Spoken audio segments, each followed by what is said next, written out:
ದೇವರಾಜ್ ಅವ್ರು, ನನಗೊಂದು ಪ್ರಶ್ನೆ ಇದೆ. ಅಂದರೆ ಈಗ ನಾನು ಆದಿಚುಂಚನಗಿರಿ ಶ್ರೀಗಳ ಹೇಳಿಕೆ ನೋಡಿದ್ಮೇಲೆ ದೇವರಾಜ್ ಅವರೇ, ಡಿ ಕೆ ಶಿವಕುಮಾರ್ಗೆ ಆದಿಚುಂಚನಗಿರಿ ಶ್ರೀಗಳು ಮೊದಲ ಬಾರಿ ಬಹಿರಂಗವಾಗಿರ್ತಕ್ಕಂಥ ಬೆಂಬಲವನ್ನು ವ್ಯಕ್ತಪಡಿಸ್ತಾರೆ. ಅವ್ರನ್ನ ಮುಖ್ಯಮಂತ್ರಿ ಮಾಡಬೇಕು ಅಂತ ಹೇಳ್ತಾರೆ.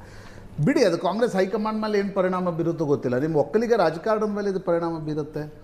ನಾಳೆ ಡಿ ಕೆ ಶಿವಕುಮಾರ್ ಏನಾದರೂ ಮುಖ್ಯಮಂತ್ರಿ ಆದರೆ ಎಲ್ಲರಿಗಿರ್ತಕ್ಕಂಥದ್ದು ಆತಂಕ ಅಲ್ಲ ಬಿಡಿ, ಕುತೂಹಲ. ಈಗ ನನಗಿರುತ್ತೆ ಕುತೂಹಲ, ನನಗೇನು ಆತಂಕ ಇಲ್ಲ.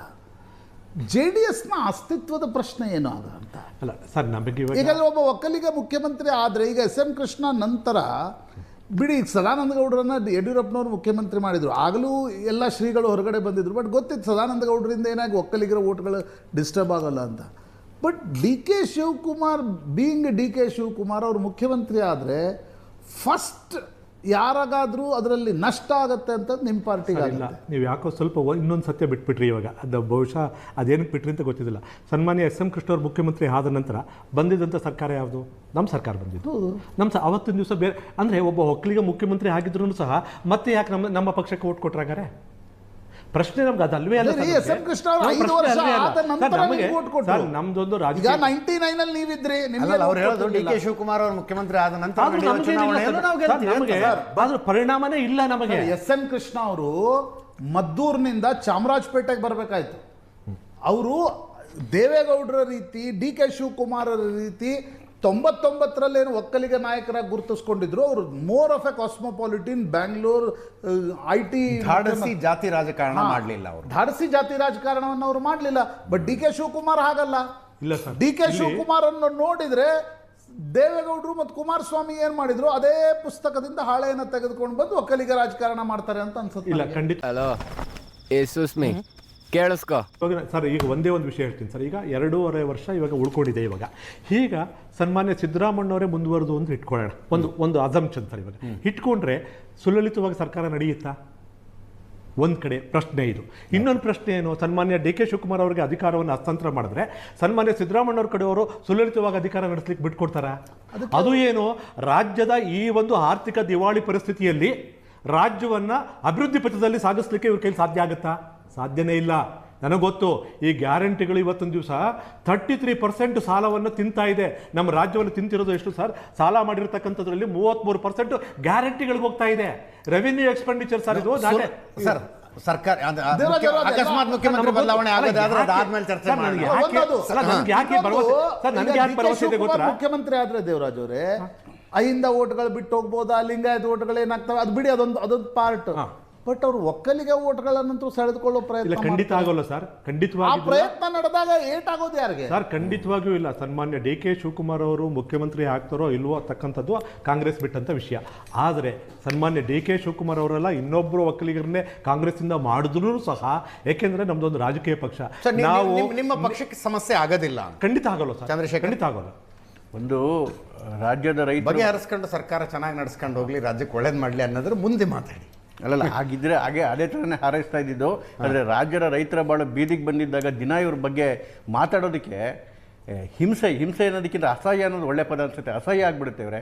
ಆದ್ರೂ ಕೂಡ ಒಂದು ಮಾತು ಭಾಳ ಗಟ್ಟಿಗೆ ಹೇಳ್ತಾ ಇದ್ದೀನಿ. ಒಂದು ಮಾತನ್ನ, ಅವ್ರಿಗೆ ಆತ್ಮಸಾಕ್ಷಿ ಅನ್ನೋದಿದ್ರೆ ದಯಮಾಡಿ ಅವಲೋಕನ ಮಾಡ್ಕೊಳ್ಳಿ. ಡಿಸೆಂಬರ್ 8ನೇ ತಾರೀಕಿಂದ ಅಧಿವೇಶನ ಶುರುವಾಗ್ತಾ ಇದೆ.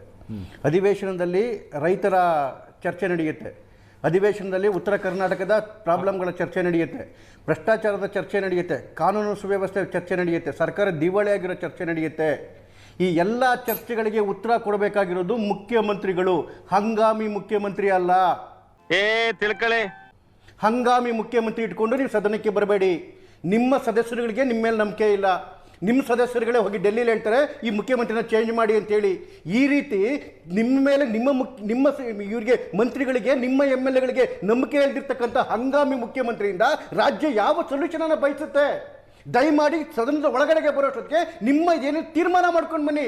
ಯಾರು ಗಟ್ಟಿ ಮುಖ್ಯಮಂತ್ರಿ, ಯಾರು ನಿಜವಾದ ಮುಖ್ಯಮಂತ್ರಿ, ಯಾರು ಪರ್ಮನೆಂಟ್ ಮುಖ್ಯಮಂತ್ರಿ ಅಂತೇಳಿ ನೀವು ತೀರ್ಮಾನ ಮಾಡ್ಕೊಂಡು ಬನ್ನಿ. ಅಟ್ಲೀಸ್ಟ್ ನಿಮ್ಮ MLAಗಳ, ನಿಮ್ಮ ಮಂತ್ರಿಗಳ ನಂಬಿಕೆ ನಿಮ್ಮ ಮೇಲೆ ಇರಲಿ. ರಾಜ್ಯದ ಬಿಟ್ಬಿಡಿ.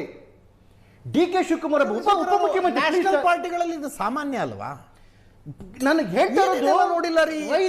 ರೈತರ ಪ್ರಶ್ನೆಗಳಿಗೆ ಬಾಳಿಗೆ ಉತ್ತರ ಕೊಡಬೇಕಾಗಿರೋದು ಯಾರು ಸರ್? ಹಂಗಾಮಿ ಮುಖ್ಯಮಂತ್ರಿ ಮಾಡ್ಲಿಕ್ಕಾಗತ್ತಾ? ಇವತ್ತು ನೋಡಿ, ಡೆಪ್ಟಿ ಚೀಫ್ ಮಿನಿಸ್ಟರು, ಉಪಮುಖ್ಯಮಂತ್ರಿ ಜೈಲಲ್ಲಿ ಕೂತ್ಕೊಂಡು ಕೈದಿಗಳ ಜೊತೆಗೆ 2 ಗಂಟೆ ಕೂತ್ಕೊಂಡು ಯಾವ ವಿಚಾರ ಮಾತಾಡ್ತಾರೆ? ಮುಖ್ಯಮಂತ್ರಿ ಕೆಳಗಿಳಿಸಿ ಅಂತ ಮಾತಾಡ್ತಾರೆ. ಮುಖ್ಯಮಂತ್ರಿ ಕೆಳಗಿಳೋ ವಿಚಾರದಲ್ಲಿ ಕೈದಿಗಳ ಜೊತೆ ಚರ್ಚೆ ನಡೆಯುತ್ತೆ. ಅಂದ್ರೆ ಸರ್ಕಾರದ ಒಂದು ಭಾಗ ಆಗಿರ್ತಕ್ಕಂಥ ಉಪಮುಖ್ಯಮಂತ್ರಿಗೆ ಸರ್ಕಾರದ ಇನ್ನೊಂದು ಭಾಗ ಆಗಿರ್ತಕ್ಕಂಥ ಮುಖ್ಯಮಂತ್ರಿ ಕೆಳಗಡೆ ಇಳಿಬೇಕು, ಅವ್ರ ಮೇಲೆ ನಂಬಿಕೆ ಇಲ್ಲ. ಈ ಇದರೊಳಗಡೆಗೆ ಈ ರಾಜ್ಯ ನಡ್ಕೊಂಡು ಹೋಗುತ್ತೆ. ಈ ರಾಜ್ಯ ಇಂಥ ಪ್ರಹಸನಗಳನ್ನು ತಿಂಗಳುಗಟ್ಟಲೆ ನೋಡಿಲ್ವಾ? ಹಾಗಾದ್ರೆ ಇದು ಕ್ಲೀನ್ ಚಿಟ್ ಸುಭಿಕ್ಷವಾದಾಗ ಇವೆಲ್ಲವೂ ನಡೆದಿಲ್ಲ. ಆದ್ರೆ ನೀವು ಈ ಕಾಳಜಿಯೊಂದಿಗೆ ನಾವು ಮಾತಾಡ್ತೀವಿ, ನೀವು ಮಾರಲ್ ರೈಟ್ಸ್ ಇದೆಯಾ ಅಂತ ಕೇಳ್ತಾ ಇದ್ದೀನಿ ನಾನು. 100% ರೈಟ್ಸ್ ಇದೆ. ನಾವು ಒಬ್ಬ ಸಾಮಾನ್ಯ ಶಿಕ್ಷೆ ಅನುಭವಿಸಿದೀವಿ ಸರ್. ನಮ್ಮ ತಪ್ಪಿಗೆ ನಮ್ಗೆ ಶಿಕ್ಷೆ ಆಗಿದೆ.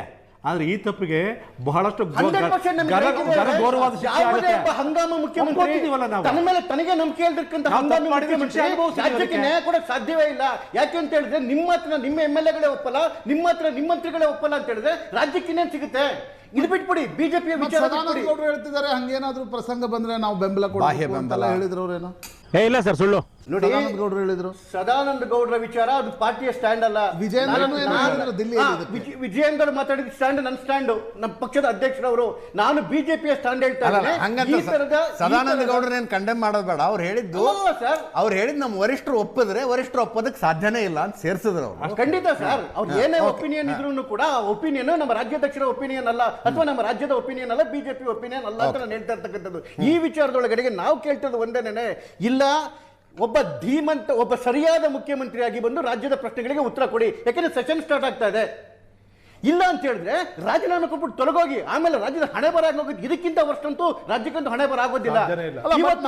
ಕುತೂಹಲ, ಈ ಇಬ್ರು ಯಾರು ಫೋಟೋದಲ್ಲಿ ಕಾಣ್ತಿದಾರಲ್ಲ ಅದರಲ್ಲಿ ಯಾರಾದ್ರೂ ಅಲೈ ಹುಡುಕ್ತಿದ್ದೀರಾ ನೀವು? ಯಾಕಂದ್ರೆ ನಿಮ್ಗೆ ಇಡೀ ದೇಶದಲ್ಲಿ ಈ ರೀತಿ ಅಲೈ ಹುಡುಕಿ ಒಂದು ರೀತಿ ಅಭ್ಯಾಸ ಆಗೋದು. ತುಂಬಾ ಒಳ್ಳೆ ಪ್ರಶ್ನೆ ಪ್ರಶಾಂತ್ ಅವರೇ. ಹೊಸ ಅಲೈಗೋಸ್ಕರ ನೀವು ಅವರನ್ನು ಡಂಪ್ ಮಾಡಿದ್ರು ಅಲ್ಲ, ಯಾರು ಹುಡುಕ್ತಾರೆ ಅಂತೇಳಿ ಇನ್ನೊಬ್ಬ ಶಕ್ತಿರನ್ನೇ ಒಬ್ಬ ಶಕ್ತಿವಂತ ಹುಡುಕೋದು.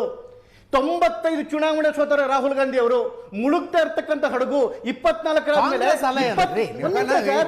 ಪ್ರಶ್ನೆ ಕೇಳಿದ್ದೇನು ಅರ್ಥ ಮಾಡಿ ಪ್ರಶಾಂತ್ ಪ್ರಶ್ನೆ ಕೇಳಿದ್ದೇನೆ ಅರ್ಥ ಮಾಡಿ. ಅಲ್ಲ, ಯಾರು ಕಾಂಗ್ರೆಸ್ ಭಾಗ ತಾನೆ. 2024 ಆದ್ಮೇಲೆ ಬಂದಿರೋ ಎಲ್ಲಾ ಚುನಾವಣೆ ಸೋತಿದೆ. ಬಿಹಾರ ಸೋತಿದೆ, ಈಗ ಬರ್ತಾರೆ. ಮಹಾರಾಷ್ಟ್ರದಲ್ಲಿ ಶಿವಸೇನೆ ಜೊತೆಗೆ ಮಾಡಿದ್ದನ್ನ ಕರ್ನಾಟಕದಲ್ಲಿ ಕಾಂಗ್ರೆಸ್ ಜೊತೆಗೆ ಮಾಡೋ ಕಾಂಗ್ರೆಸ್ ಜೊತೆಗೆ ಹೋದ್ರೆ ಜನ ತಿರಸ್ಕಾರ ಮಾಡ್ಬಿಡ್ತಾರೆ. ಬೈ ಫ್ಲೂಕ್ 136 ಗೆದ್ದಿದೆ. ಅದು ದೇವರನಿಗೆ ಬೆಂಚ್ ಮಾರ್ಕ್ ಅಲ್ವೇ ಇಲ್ಲ. ಇಡೀ ದೇಶವನ್ನ ನೋಡ್ಕೊಂಡ್ ಬನ್ನಿ. ಯಾವ್ಯಾವ ರಾಜ್ಯದಲ್ಲಿ ಶಕ್ತಿಶಾಲಿ ಆಗಿತ್ತು ಅಲ್ಲೂ ಕೂಡ ನಚಿಸಿ ಹೋಗ್ತಾ ಇದ್ದಾರೆ. ಕೇವಲ 3 ರಾಜ್ಯಗಳು ಉಳಿದಿದ್ದಾರೆ. ಹಿಮಾಚಲ ಪ್ರದೇಶ ಗೆಲ್ಲಲ್ಲ. ಇದರಲ್ಲಿ ತೆಲಂಗಾಣದಲ್ಲಿ ಮುಖ್ಯಮಂತ್ರಿ ಹೇಳ್ತಾ ಇದ್ದಾರೆ ರಾಜ್ಯ ದಿವಾಳಿ ಎದ್ದೋಗಿದೆ ಅಂತೇಳಿ. ಇರ್ತಿರ್ತಕ್ಕಂಥ ಏಕೈಕ ರಾಜ್ಯ ಕರ್ನಾಟಕ.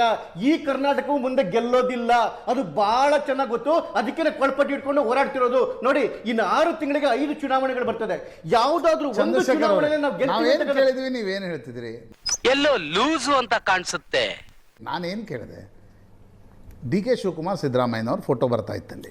ನಾನು ಕೇಳಿದೆ, ನಿಮಗೆ ಬೇರೆ ಬೇರೆ ರಾಜ್ಯದಲ್ಲಿ ಈ ರೀತಿ ಯಾವಾಗ ಸಮಸ್ಯೆ ಆಗಿವೆ ವಿರೋಧ ಪಾಳ್ಯದಲ್ಲಿ, ಆ ಪಕ್ಷವನ್ನು ಒಡೆದು ಒಬ್ಬರನ್ನ ನಿಮ್ಮ ಹತ್ರ ತರುವಂಥ ಒಂದು ಅಭ್ಯಾಸ ನಿಮ್ಗೆ ಆಗೋಗ್ಬಿಟ್ಟಿದೆ 10-12 ವರ್ಷಗಳಲ್ಲಿ. ಸಮಸ್ಯೆ ಆಗಿರ್ಬೇಕು ಅಂತಿಲ್ಲ, ಮಹಾರಾಷ್ಟ್ರದಲ್ಲಿ ಏನು ಸಮಸ್ಯೆ ಆಗಿರಲಿಲ್ಲ. ಈಗ ನೀವು ಜೊತೆ ಸಮಸ್ಯೆ ಆದಾಗ ಬಿಡ್ತೀರಾ ನೀವು? ಇಬ್ಬರಲ್ಲಿ ಯಾರನ್ನಾದ್ರೂ ಮಿತ್ರರನ್ನ ಹುಡುಕ್ತಾ ಇದ್ದೀರಾ ನೀವು ಅಂತ ಕೇಳಿದೆ ನಾನು. ನಿಮ್ಗೆ ಕಾಂಗ್ರೆಸ್ ಬಿಜೆಪಿ ಯಾಕೆ ಜೊತೆಗೆ ಬರುತ್ತೆ? ನಾನು ಅದಕ್ಕೆ ಉತ್ತರ ಹೇಳ್ತಿದ್ದೀನಲ್ಲ. ಒಬ್ರು ಭ್ರಷ್ಟಾಚಾರದ ಪ್ರತಿರೂಪ, ಇನ್ನೊಬ್ರು ದೊಡ್ಡ ಹಿಂದುತ್ವದ ಭಾರತದ ವಿರೋಧಿ. ನಾ ಹೇಳಿದ್ನಲ್ಲ, ಎರಡು ಮುಳುಗ್ತಿರ್ತಕ್ಕಂಥ ಒಂದ್ ನಿಮಿಷ ಪ್ರಶಾಂತ್, ನಾನು ಹೇಳಿದ್ರೆ ಮಾತ್ರ ಬರ್ಕೊಟ್ಬಿಡಿ. 5 ರಿಂದ 10 ವರ್ಷದೊಳಗಡೆ ಏನಾಗುತ್ತೆ ಅಂತ ಹೇಳಿದ್ರೆ ಇಡೀ ಭಾರತದಲ್ಲಿ ಸಿಂಗಲ್ ಪಾರ್ಟಿ ಸಿಸ್ಟಮ್ ಆಗುತ್ತೆ. ಯಾವ ರೀತಿ ಈ ವಾರದ ಮಾತಾಡ್ರಿ, ಈ ವಾರದ ಮಾತಾಡೋಣ. 5 ರಿಂದ 10 ವರ್ಷ ಇದು ಕಡೆ ಚುನಾವಣೆ ಅವ್ರು ಗೆದ್ದಿರೋದು. ಇನ್ನ ಜನವದಲ್ಲಿ ಅವ್ರು ಗೆಲ್ಲಲ್ಲ. ಬಿಜೆಪಿಗೆ ಅವ್ರ ಜೊತೆ ಹೋಗಿ ಬಾಳ್ತಕ್ಕಂತಹ ಹೆಸರು ಮಾಡ್ಕೊಟ್ಟೆ ಅವಶ್ಯಕತೆ ಇಲ್ಲ. ನಾನೊಂದು ಸಿಂಪಲ್ ಕುತೂಹಲದ ಪಾಲಿಟಿಕ್ಸ್ ಅಂತ ಕೇಳ್ತಿದ್ದೀನಿ. ನೀವು ದಿನ ಮಾತಾಡ್ದಂಗೆ ಕಾಂಗ್ರೆಸ್ನವ್ರ ಜೊತೆ ಮ್ಯಾಚಿಗಳಿಬೇಡಿ. ನಾನು ಕುತೂಹಲದ ಪ್ರಶ್ನೆಯನ್ನ ನಿಮ್ ಕೇಳಿದ್ರೆ ಪಾಲಿಟಿಕ್ಸ್ನ ಕುತೂಹಲ. ನೀವು ಆ ಇಬ್ಬರಲ್ಲಿ ಯಾರನ್ನ ಮಿತ್ರರನ್ನು ಹುಡುಕ್ತಿದ್ದೀರಾ? It is writing on the wall, ಗೋಡೆಯ ಬರಹ. ಅವರು ಮುಳುಗ್ತಿರ್ತಕ್ಕಂಥ ಹಡಗು ಇವರಾಗ್ಲಿ ಅವರಾಗ್ಲಿ ಇಬ್ಬರು ಮುಳುಗೋಗ್ತಾ ಇದ್ದಾರೆ. ಮುಂದೆ ಭವಿಷ್ಯ ಇರ್ತಕ್ಕಂಥದ್ದು ಬಿಜೆಪಿ JDS NDAಗೆನೇನೆ. ಹಾಗಾಗಿ ಅದ್ರ ಅವಶ್ಯಕತೆನೇ ಬರಲ್ಲ. 140 ಸೀಟ್ ಮೇಲೆ ನಾವು ಗೆದ್ದುಬಿಟ್ಟು ಅಧಿಕಾರಕ್ಕೆ ಬರ್ತೀವಿ. ಈ ತರ ಅವಶ್ಯಕತೆನೇ ಬರಲ್ಲ. ಇಂತಹ ಭ್ರಷ್ಟಾಚಾರಿಗಳ ಜೊತೆಗೆ ಇಂತಹ ಪಕ್ಷದ ಜೊತೆಗೆ ಅವಶ್ಯಕತೆನೇ ಬರಲ್ಲ, ಹೋಗೋ ಅವಶ್ಯಕತೆನೇ ಬರಲ್ಲ. ಅವರೇ ತಲೆ ಮೇಲೆ ಕಲ್ಲೆತ್ತಾಕೊಂಡು ಅವಳು ಮುಳುಗ್ತಾ ಇದ್ದಾರೆ. ಇವ್ರು ಮುಳುಗ್ಲಿಲ್ಲ ಅಂದ್ರೂ ಕೂಡ ಕೆಲವೇ ದಿನದಲ್ಲಿ ಚುನಾವಣೆ ಬಂದ್ರೆ ಜನನೇ ಮುಳುಗಿಸ್ತಾರೆ. ನಮ್ ಪ್ರಕಾರ ಇಲ್ಲಿಗೆ ಪಂಚಾಯ್ತಿ ಕ್ಲೋಸು. ಕೇಳ್ಕತ್ತ ನಾಟಕ ಬಂದ್.